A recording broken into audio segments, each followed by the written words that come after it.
Physical change. A substance is usually identified by its physical properties, by its shape, size, color, state, etc. We know that water is wet and gold is shiny. That is how we identify them. When there is a change in any of the physical properties of a substance, its shape, size, color, or state changes. This type of change is called a physical change.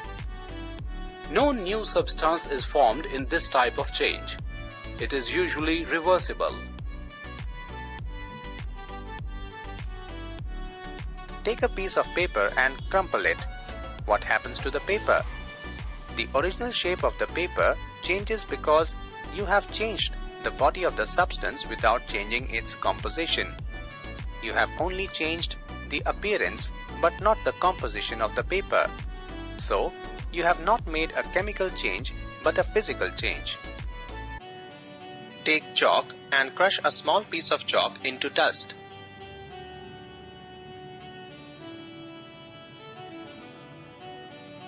Add a little water to the dust to make a paste. Roll it into the shape of a piece of chalk. Let it dry. Did you recover chalk from the dust? Yes, you will obtain the chalk. This kind of change is a physical change. Take some ice in a glass or plastic tumbler. Melt a small portion of ice by placing the tumbler in the sun. You have now a mixture of ice and water. Now, place the tumbler in a freezing mixture, ice plus common salt.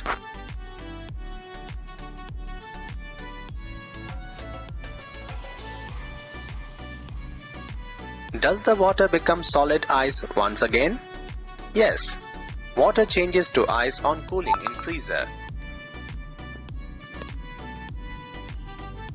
Take some ice cubes out of the freezer and put them in a beaker. Leave the beaker for some time. What would you observe? The ice would turn into water. That is, the state of the matter would change. You want to inhale steam. As you have a cold, you would still have the remaining half measure of water. Pour the remaining water into a suitable vessel and put it on a lighted gas stove. The water would start turning into steam. That is, the state of the matter would change again. Thus, you would thrice have changed the state of water only to find that it was a physical change and hence reversible. Understanding chemical change. A chemical change is a process in which substances are changed. Chemical change occurs whenever compounds are either formed or decomposed. During a chemical change, a chemical reaction takes place. A chemical change is permanent and is therefore irreversible. For example, burning a log of wood. It turns into ash, and the resultant ash cannot be changed back into log of wood. Take a piece of magnesium ribbon and burn it over a flame. The magnesium ribbon burns with a brilliant white light. You will notice a white powdery ash left behind when the magnesium ribbon is completely burnt. Collect the white ash and drop it into a beaker containing 30 ml of water. Stir the water thoroughly and test it with litmus paper. It turns red litmus into blue, while blue litmus does not change the color.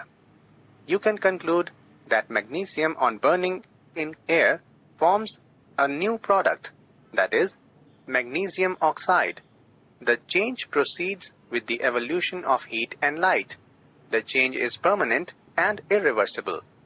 The magnesium oxide is added to another chemical reaction, forming magnesium hydroxide, which is basic in character. A beaker is half filled with water. A teaspoon full of copper sulfate is added to it. A few drops of sulfuric acid are now added to the solution. Do you notice that a blue-colored solution is formed? The solution is divided into two parts and is kept in two beakers. Iron nail is dropped into one of the beakers. Wait for half an hour or so. What do you observe? Now compare the color of the solution kept aside in the other beaker with the color now formed in the solution. Do you notice any change in the nail after it is taken out of the beaker? A brown color of copper deposit on the nail while the color of the solution is changed into green. This is an example of chemical change.